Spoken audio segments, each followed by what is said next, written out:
اس صورت سے ہمیں پتہ چلا، سمجھ لیں کہ لکھی ہوئی ہے تاکہ بار بار مجھے یہ فرضی تھی، بہت سی چیزیں فرض بھی تو کی جا سکتی ہے نا۔ اس کی ایک اور دلیل دوں، حدیث سے بھی یہ بات ثابت ہے۔ رسول اللہ صلی اللہ علیہ وسلم کو حضرت انس ابن مالک کی والدہ نے ایک دفعہ بلایا۔ حضرت انس 10 سال کے تھے، چھوٹے سے تھے، تو ان کی والدہ نے بلایا کہ یا رسول اللہ آپ ہمارے گھر میں آ کے نماز پڑھا دیں ہمیں۔ تو وہ چاہتی تھی کہ نبی ہمارے گھر میں اگر نماز پڑھ لیں تو اس سے کیا ہوگا، ہمارے لیے برکت کا ذریعہ ہے۔ تو آپ صلی اللہ علیہ وسلم ان کی اس دعوت پہ چلے گئے اور آپ صلی اللہ علیہ وسلم نے وہاں نماز پڑھی۔ تو اس سے بھی پتہ چلتا ہے کہ بھئی پیغمبر کا کسی گھر میں آنا وہ تو ظاہر ہے، اس میں تو کوئی دو رائے نہیں ہو سکتی۔ تو اہل اللہ کا، علماء کا، ان سے دوستی، ان سے تعلق، ان سے محبت، کچھ بھی نہ ہو صرف محبت ہی ہو، یہ محبت بھی انشاءاللہ دنیا میں بھی کام آئے گی اور قیامت میں بھی کام آئے گی، لیکن محبت میں انسان دوسرے کا بیڑا نہ غرق کرے۔ تو اس کی مثال ہے، وہ ہمارے حضرت ایک واقعہ سناتے کرتے تھے۔ ایک شیخ صاحب تھے، پیر صاحب، ان کا ایک مرید تھا، وہ اپنے شیخ سے بہت عقیدت کرتا تھا۔ اب ہمارے سننے والوں میں بہت سے ہمارے پٹھان شاگرد بھی ہیں، تو بھائی پٹھان لوگ ناراض نہ ہو، میں پورا ویسے ہی واقعہ سناؤں گا جیسے ہمارے حضرت نے سنایا، ٹھیک ہے؟ تو ہمارے حضرت نے سنایا کہ وہ مرید پٹھان تھا، اور ہمارے حضرت میں تو عصبیت نہیں تھی، ہمارے حضرت کے زیادہ تر مریدین پٹھان ہی تھے، ہر فیلڈ میں پٹھان ہی آگے ہیں، تبلیغ میں دیکھو تو پٹھان آگے، جہاد میں دیکھو تو پٹھان آگے، مدرسوں میں دیکھو تو پٹھان آگے، تو وہ سارے ہی شعبوں میں پٹھان لوگ، ان کو اللہ نے ہمت دی ہے۔ لیکن وہ حضرت نے جو واقعہ سنایا نا، یہ چونکہ پٹھان مرید کا تھا، وہ عقیدت تھی نا، محبت تھی، تو حضرت نے فرمایا کہ وہ پٹھان مرید تھا، اپنے پیر و مرشد کو اس نے بولا تھا کہ آپ کی چپل آپ کو اٹھانے کی اجازت نہیں، ہم جب آپ کے مرید موجود ہیں تو ہمارا غیرت کے خلاف ہے ہمارا غیرت کے خلاف ہے کہ ہماری موجودگی میں پیر صاحب اپنی جوتی خود ہی اٹھائیں، یہ نہیں ہو سکتا۔ پیر صاحب میں تواضع کا غلبہ تھا، وہ چاہتے تھے کہ بھئی میں کسی انسان سے اپنی خدمت، پہلے زمانے کے پیر صاحب بھی بڑے متواضع ہوا کرتے تھے، تو پیر صاحب میں تواضع کا غلبہ تھا کہ میں اپنی جوتی کیسے اس دوسرے کو کیسے، پیر صاحب نے منع کیا جوتی کو ہاتھ نہیں لگانا، اس نے کہا نہیں، یہ ہمارا غیرت کے خلاف ہے کہ ہمارا پیر صاحب ہو اور ہمارا جوتی وہ خود ہی اٹھائے۔ پیر صاحب نے 2-3 دفعہ منع کیا، پھر پیر صاحب نے خود ہی چپل اٹھا لی، اس نے چپل چھیننے کی کوشش کی، انہوں نے دی نہیں، اس نے مروڑا ان کا ہاتھ، صحیح، ہمارے حضرت اسی طرح یہ واقعہ سنایا کرتے تھے، تو اس نے مروڑا ان کا ہاتھ، وہ بیچاروں کی چیخیں نکل رہی ہیں، کوہنی اتر گئی، بازو اتر گیا، مگر اس نے کہا نہیں، یہ ہمارا غیرت کے خلاف ہے۔ ویسے غیرت ہونی ایسی ہی چاہیے، ہے تو ایسے، عقیدت تو ایسی ہونی چاہیے اگر واقعتاً سامنے والا عقیدت کے قابل بھی ہے تو، ورنہ آج کل تو حساب کتاب عجیب سا ہو گیا ہے۔ تو حضرت فرماتے ہیں ارے نالائق، حضرت ایسی فرمایا کرتے تھے، ارے نالائق، اس کے بیچارے کی حالت تو دیکھو اپنے پیر صاحب کی، یہ کیسی عقیدت ہے، اس کا بازو مروڑ دیا، وہ چیخ رہا ہے کھڑا ہوا، مگر آپ کی محبت میں کمی نہیں آنی چاہیے۔ تو سامنے والے کا انسان خیال کرے، اس کے جذبات کا۔ خیر، تنزل الملائکۃ والروح فیہا باذن ربہم من کل امر، خلاصہ یہ نکلا کہ اہل اللہ سے تعلق، ان سے محبت، اس سے انسان کو فائدہ ہوتا ہے۔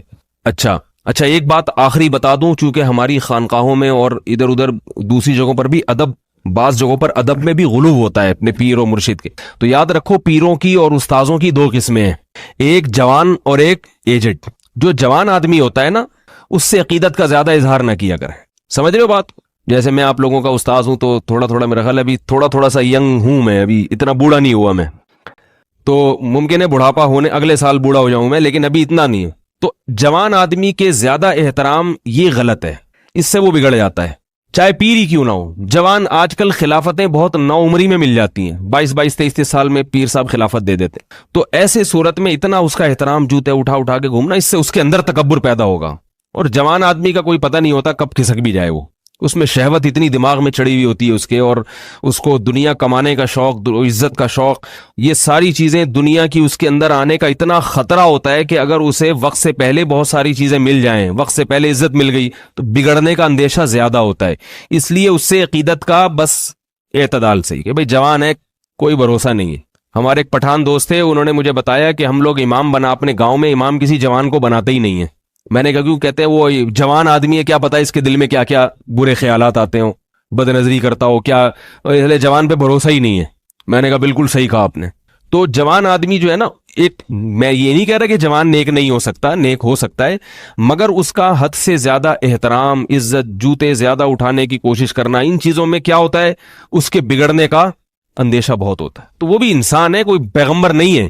لوگ اپنے پیر کو پتہ نہیں کیا سمجھتے ہیں کہ یہ پیغمبر بن گئے, یہ انہیں کچھ ہو گئے. بھائی انہیں وہ ساری چیزیں ہو سکتی ہیں جو آپ کو ہو سکتی ہیں, ان کو بھی ہو سکتی ہیں وہ ساری چیزیں. انسان ہے وہ, اس لیے البتہ بوڑھے آدمی کا احترام کرنا چاہیے. پیر صاحب اگر بوڑھے ہیں, ایجڈ ہیں, داڑھی اور سر سفید ہو چکا ان کا, بوڑھے ہیں, ان کے جوتے اٹھاؤ, ان کے ہاتھ بھی چومو, جو ہے کیا نام ہے, مسافہ کرتے ہوئے ہاتھ بھی چوم سکتے ہو ان کے, اور ان سے عقیدت کا بہت زیادہ اظہار بھی.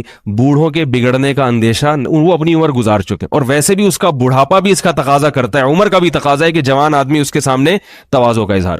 جوانوں کے زیادہ منہ نہیں کیا, بس ماشاء اللہ بہت اچھے, السلام علیکم, بس اتنا کافی. میرے سامنے لوگ آتے ہیں, آپ, میں نے کہا آرام سے رہنے دے, میں ایسے ہی ہوں جیسے تو ہے نا ویسے ہی ہوں میں, لے ہلکا پھلکا ہی رہنا. میں اپنی بات نہیں کر رہا, سب کے ساتھ یہی کیا کرو. مجھے بہت برا لگتا ہے جب کسی جوان آدمی کا حد سے زیادہ احترام, بوڑھے جوتے اٹھا رہے ہوتے ہیں اپنے پیر صاحب, اچھا نہیں لگتا مجھے. اس جوان پہ غصہ آتا ہے, وہ بوڑھا آدمی تیرے جوتے اٹھا رہا ہے, اگر وہ تیرا مرید ہو گیا تو کیا ہے اس میں؟ تمہیں تو یہ سکھانا چاہیے جوانوں کو کہ بوڑھوں کا احترام کرو, نہ کہ بوڑھے الٹے جوانوں کا احترام کر رہے ہیں. امام ابو حنیفہ رحمۃ اللہ علیہ نے وصیت کی تھی امام ابو یوسف کو کہ کسی بوڑھے آدمی کے ساتھ نہیں چلنا. کہا اگر تم پیچھے رہے, بوڑھا آگے نکلا, تو تم بہت بڑے عالم ہو, علم کی توہین کا خطرہ ہے, اور اگر تم آگے چلے تو تم جوان ہو اور وہ بوڑھا, اس میں اس کے بڑھاپے کی توہین ہے. کیا مطلب؟ انہوں نے بتایا کہ عالم ہونے کے باوجود بھی بوڑھے کی توہین نہیں کرنی ہے, کیونکہ تم عالم تو ہو مگر تمہاری عمر کم ہے, اور اس کا بڑھاپا یہ تقاضا کرتا ہے کہ اس کا احترام کیا جائے. سمجھ رہے ہو؟ تو بوڑھا آدمی اگر جوتے اٹھا رہا ہے جوان آدمی کے کہ آپ علم میں زیادہ, یہ غلط ہے. اس کو بولو حضرت آپ قابل احترام ہیں, اللہ نے, آپ ہمارے باپ کی عمر کے ہیں. باپ جو ہے وہ تو قابل احترام ہوتا ہے نا, بیٹا چاہے کتنا بھی آگے نکل جائے لیکن باپ سے تھوڑی آگے نکل سکتا ہے. تو اس لیے ان چیزوں میں ذرا اعتدال سے کام لینا چاہیے. عقیدت کا اظہار کریں اعتدال سے. آپ ماشاء عقیدت کا اظہار کے بجائے میں لوگوں سے یہ کہتا ہوں کہ بھائی اپنے بارے میں کہ اگر میری کوئی بات آپ کو اچھی لگے, کوئی بیان اچھا لگے, اپریشیٹ کریں آپ. اس سے انسان کی حوصلہ افزائی, ماشاءاللہ حضرت آپ نے یہ بات بڑی زبردست کی, بڑے اچھا لگا. تو مجھے ایک انسان ہے, ظاہر ہے خوش ہوتا ہے انسان, میں خوش ہوتا ہوں کہ ماشاءاللہ بھائی. اور اگر کوئی بری لگی ہے تو انسان اعتدال سے بتا دے, واٹ لگانے کی کوشش نہ کرے. حضرت یہ جو آپ نے بات کی, اس نقطۂ نظر سے مجھے تھوڑا سا اختلاف ہے, مجھے تھوڑا سا سمجھنے میں, ادب تمیز کے دائرے میں, بدتمیزی نہ کرے, ادب تمیز کے دائرے میں وہ کر دے. تو حوصلہ افزائی کرنے سے انسان کو احساس ہوتا ہے بھائی ماشاءاللہ.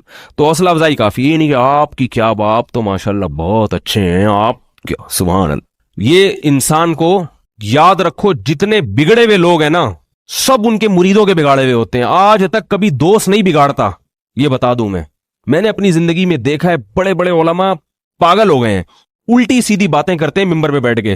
کیوں کرتے ہیں ایسی آدمی حیران ہوتا ہے, ان کو اللہ نے اتنا علم دیا, اتنا تقویٰ دیا, مگر یہ سٹھیائے ہوئے کیوں ہیں, ایسی احمقانہ باتیں کیوں کر رہے ہیں؟ پتہ چلتا ہے یہ سارے مریدوں کی وجہ سے. مرید مکھن لگا کے نا, حضرت آپ تو ماشاءاللہ آج آپ نے سیرت پہ تقریر کی, حالانکہ وہ پوری سیرت پہ اول تا آخر تقریر جھوٹ کا پلندہ ہوتی ہے, وہ ایک بھی صحیح حدیث پیش نہیں کی ہوتی, ادھر ادھر کے واقعات. لیکن مرید جب ہاتھ چومتے ہیں اور حضرت آپ نے ماشاءاللہ آپ کی کیا بات, آپ وہ کہتے ہیں ایک اور چھوڑو اگلے بیان میں نا, جتنی چھوڑی ہے اس سے ڈبل چھوڑو بنو.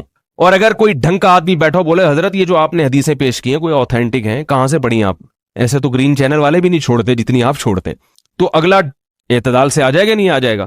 تو ہمیشہ انسان کو اس کے شاگرد, اس کے مرید یہ ہے جو انسان کو الو بناتے ہیں, بیوقوف بناتے ہیں, عقیدت کی اندھی اینک لگا کے دیکھتے ہیں اور بگاڑ دیتے ہیں انسان کو.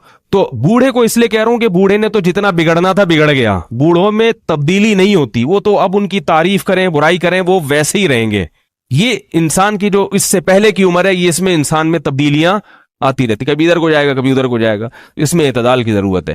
تو بس یہ ترجمہ کر کے ختم کرتا ہوں, وہ پورا ہو گیا. تنزل الملائکۃ والروح فیہا بإذن ربہم من کل امر سلام, یہ رات سراسر سلامتی ہے, ہی حتی مطلع الفجر, طلوع فجر تک. تو سلامتی ہے مگر یاد رکھو ہر ایک کے لیے نہیں, اس کے لیے جو اس رات میں سلامتی چاہتا ہے, اللہ سے دعا مانگتا ہے اور توبہ کرتا ہے, جو گناہ کرتا ہے اس کے لیے سلامتی نہیں ہے یہ. تو سلام ہی حتی مطلع الفجر.